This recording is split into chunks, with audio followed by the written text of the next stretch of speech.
Hey guys, Reg Edit back in town with another video on the Sequential Pro 3 today.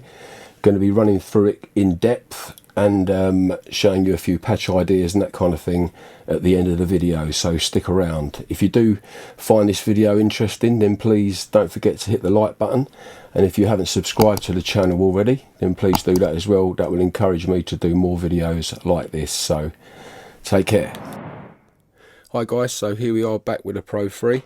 Just going to run you through the front panel, starting from the left hand side. Volume control there, it's self-explanatory.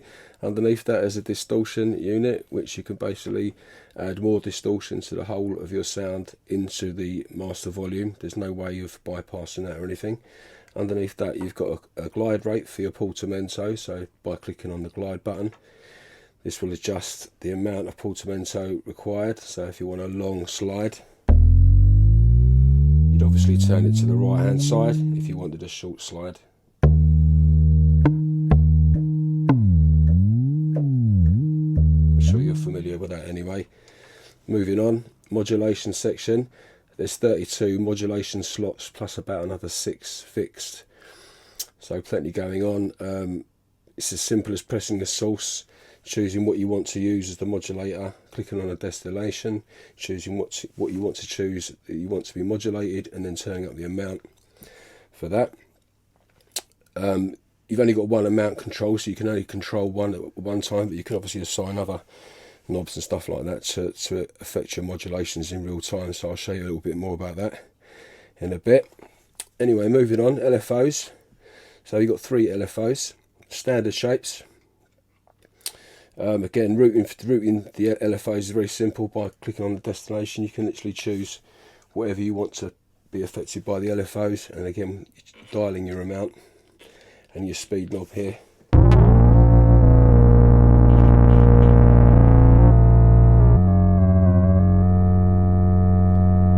So you've got triangle waves, saw waves, reversal, square.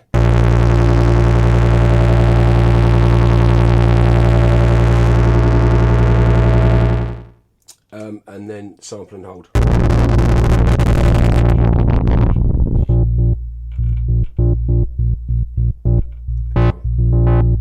All kind of vibes. That old electro stuff. Moving on, oscillators, 3 of them, the Pro 3. Oscillator 1, Oscillator 2 are exactly the same. They're both analog oscillators, but they are digitally controlled.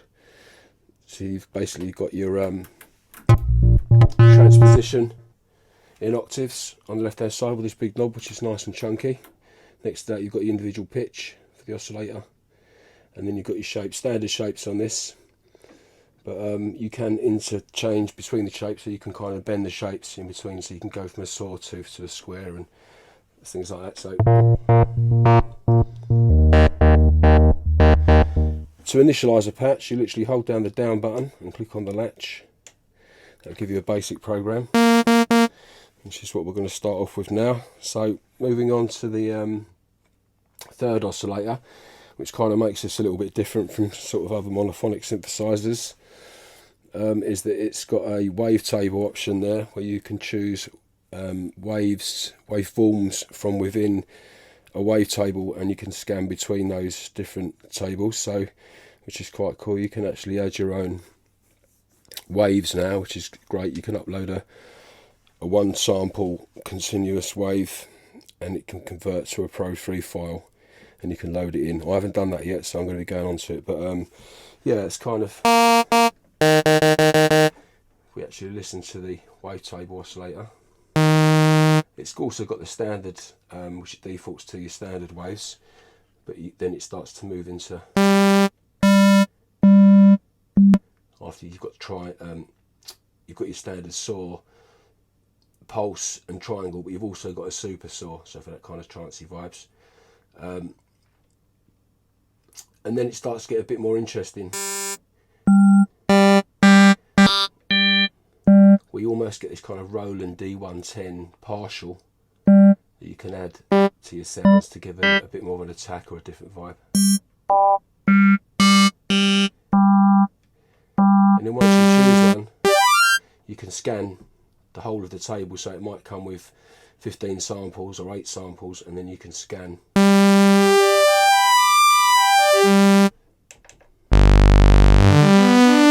I mean, what I'll say about wavetables, my experiences with them is they work better at lower octaves. You know, when you start getting up in the higher range, for a lot of the wavetables, it almost, you know, it becomes unmusical. But if you work in lower octaves,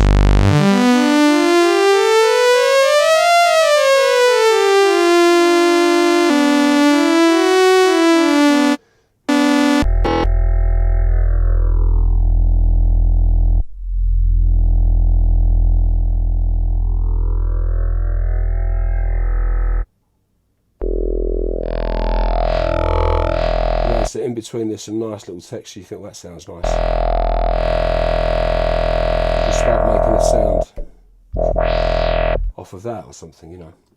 So that's the kind of wavetable side of it. As I said, you can't edit the actual wave forms from within the synth, but you know, once you get your own vibes going, how many sounds do we need at the end of the day? You know, it's great. It's very inspirational. So you've got your standard sync there for oscillator sync. And you've also got a low frequency button, which will basically turn oscillator 3 into an LFO. So which is really cool. When you start using the different wave forms, you can get some different kind of bends going on with your LFOs, which is cool. So I like that about that. Mixer section, 1, 2, 3 separate levels for each of the oscillators, which is cool. Individual control. There's an external audio in. You've got a jack at the back. You just plug it in, turn that up, and make sure you've got your gates open so you can hear it. Noise, or white noise, standard stuff. Moving on to the filter, which is really the selling point of the Pro 3, as it's got 3 filters on it. It's got your standard 4-pole OTA, low pass.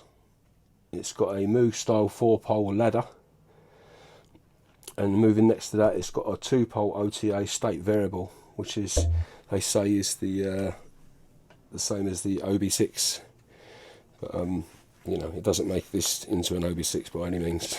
But you know, it's a usable filter.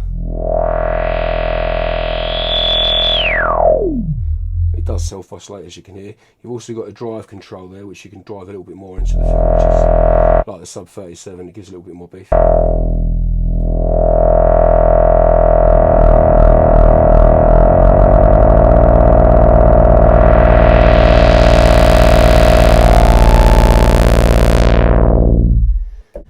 Default patch back on.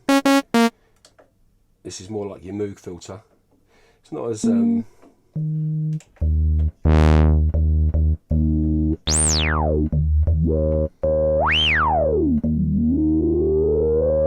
do get that sing-song with it, but it's not got the depth that the Moogs have got here, and that really is down to the oscillators, I think. And the drive.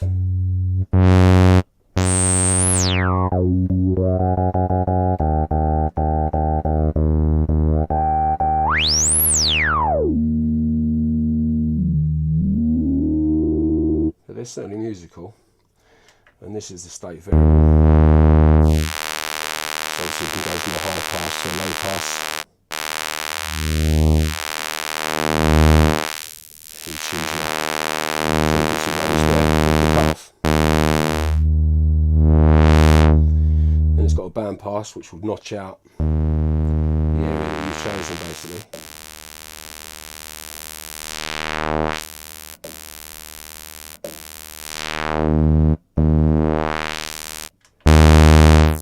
So if I choose this, it's the frequency. If I hit the band pass, it will notch it all out.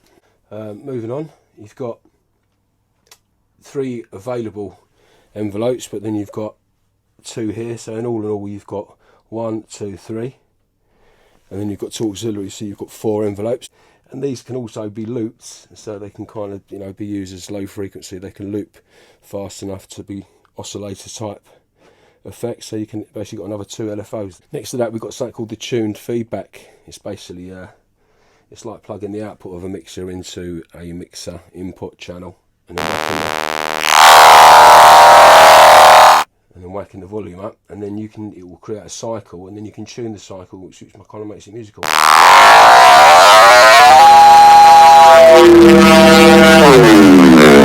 It's got a grunge button here that seems to add a bit of white noise. Sounds like white noise to me,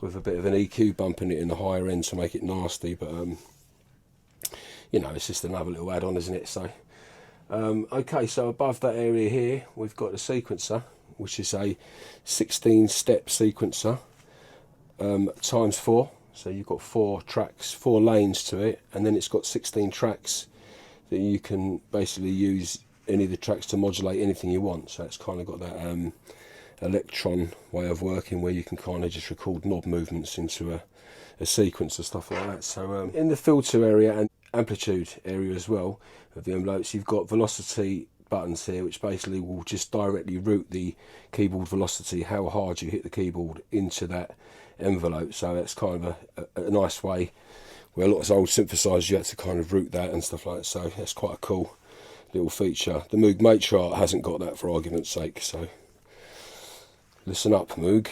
Yeah, that's kind of it really. There's not much else I can say about it. As I said, the sound quality is just not amazing, but when I've got my Rev 2, my sequential Rev 2, the same with that, I wasn't that blown away by the sound.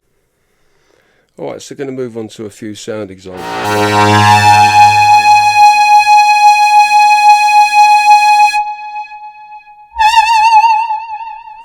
That's making use of the tuned feedback.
That's the end of the video, and I'll stop waffling on. If you have found this useful, please like the video, and don't forget to subscribe to the channel, because I'm going to be doing quite a few videos now, as I've got plenty of time on my hands. So take care, and I'll see you on the next video. Peace.